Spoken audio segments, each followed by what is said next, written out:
Les conditions sont chaotiques. C'est n'importe quoi. Il fait super froid. Il flotte. Il y a du vent. C'est un très bon retour de MotoGP. Je peux dire que les motards ils en chient. Voilà. Avec leurs sportives, les mecs qui sont en pull, ils doivent être trempés. Quand il pleut comme ça, quand tu subis en moto, c'est l'horreur. Moi j'ai décidé que ça m'arriverait plus. J'ai même un petit poncho pour mon téléphone. Voilà. Et oui, moi je passe partout. Hop, hop. Tous les chemins sont bons pour moi.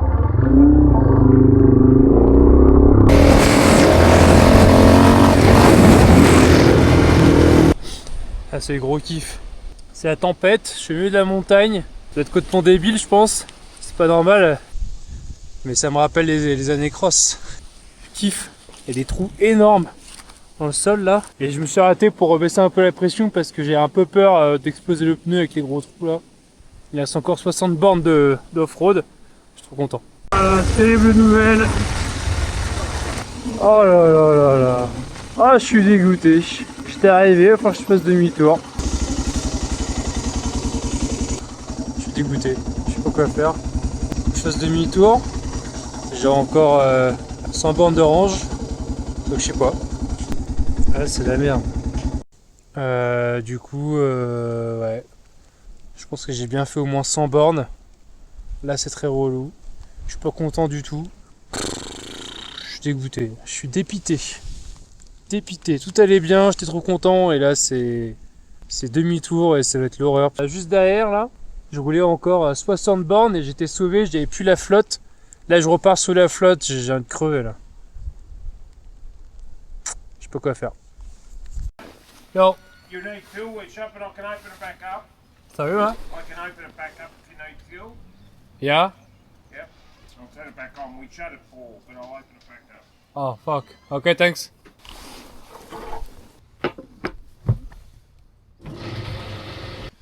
Eh bien, elle est marrante la vie, hein.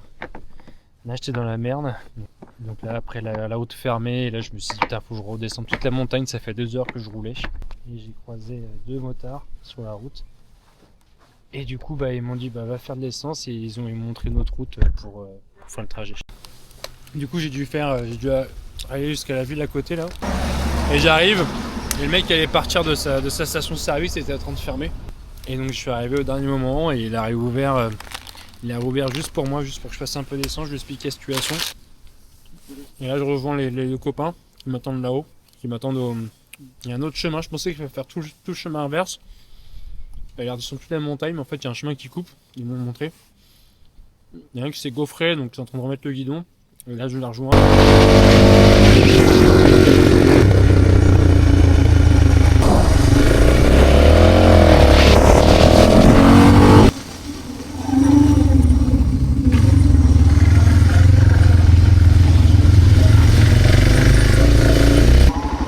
Oh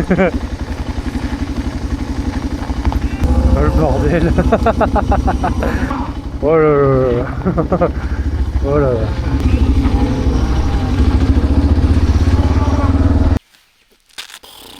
Oh, la journée de ouf. Là, j'ai chaud. Bon, alors comment résumer ça? Alors c'était flotte ce matin, vraiment pourri. Première idée c'était de prendre un peu des petites routes sympas. Et donc je commence à m'écarter de Phillip Island et je pars sur la droite, sachant que Brisbane c'est tout droit, quasiment, vers le nord. Et donc là je suis parti un peu vers l'est. Et finalement il pleuvait tellement et tout, je regarde la map et je vois que les nuages ils passent mais juste au-dessus du nord. Et puis une fois que tu passes un cap, après il pleut plus quoi. Donc comme j'avais déjà commencé à avancer, j'avais une route de prévu, finalement je l'ai coupée, j'ai voulu la couper et monter tout droit. Et donc je prends la route la plus courte pour aller à Brisbane finalement. Et là j'arrive et vous allez voir de toute façon. Oh là là là là. Et donc là c'est un peu chaud parce que niveau essence j'ai à peu près 430 d'autonomie, mais sachant que j'ai fait de la montagne avant, que ça montait beaucoup, donc j'ai dû pas mal envoyer. Donc je sais que j'ai pas beaucoup de fuel. Et là je suis à 360 de kilomètres sur la bécane. Ça commence à être un petit peu chaud. Me voilà repartir dans l'autre sens et reflotte et c'est l'enfer et tout. En descendant la montagne, je croise 2 motards. Ils sont en train de remettre un guidon, je sais pas quoi. Et donc là, en fait, ils étaient juste devant une intersection et ils m'ont dit, bah voilà, ça c'est la route. Faut imaginer qu'il y avait la montagne, donc moi je suis monté comme ça, et donc il fallait redescendre toute la montagne, repasser de l'autre côté pour reprendre le même chemin en gros. Et donc là je reprenais une autre vallée, donc en gros je repartais 2 heures en arrière, et je remontais pour faire 2 heures, donc en gros il y avait 4 heures de chemin pour remonter au même point où j'étais en gros quoi. Cette route là, on a demandé en bas, donc cette route là a l'air d'aller jusqu'à la ville, donc ça coupe en gros la vallée en deux, ça la coupe en deux, et donc là tu passes au-dessus des montagnes et tu redescends. Et donc voilà, donc ils m'ont dit bah c'est ce chemin-là et c'est un chemin off-road. Et les mecs qui étaient en bécane, alors ils avaient des trails, ils ont des pneus lisses, vraiment des pneus route. Hein. Ils ont des pneus route. Et là on est parti sur le chemin off-road. Donc le mec il me dit au début, il dit ouais bah si tu vas un peu plus vite parce que forcément bah moi j'ai une crosse plus ou moins par devant, t'inquiète, je suis bah non mais moi je roule avec vous, tout, je trouve ça sympa. Putain tu parles, je peux pas aller plus vite, hein. Plus vite c'était trop dangereux. Ils étaient complètement fous. Mais complètement tarés. Les virages, ils arrivaient mais à 60-70. Je sais même pas comment ils arrivaient à faire tourner leur bécane. Et là, il y en a un, le mec là avec la Triumph, donc, qui s'était gaufré juste avant. Le mec, c'était une bécane de location. Bécane de location avec des pneus lisses, mais n'importe quoi. Et il y a des moments où je tournais et je me dis putain, le guil qui arrive avec sa grosse Triumph pneus lisses, il va pas s'arrêter, il va passer tout droit. Et voilà, et puis après, donc, on est arrivé dans cette petite ville là, qui s'appelle Omeo, qui est perdu au milieu des montagnes. Et je suis allé dans le camping, qui est censé être payant, parce que j'ai la flemme de payer 18 balles.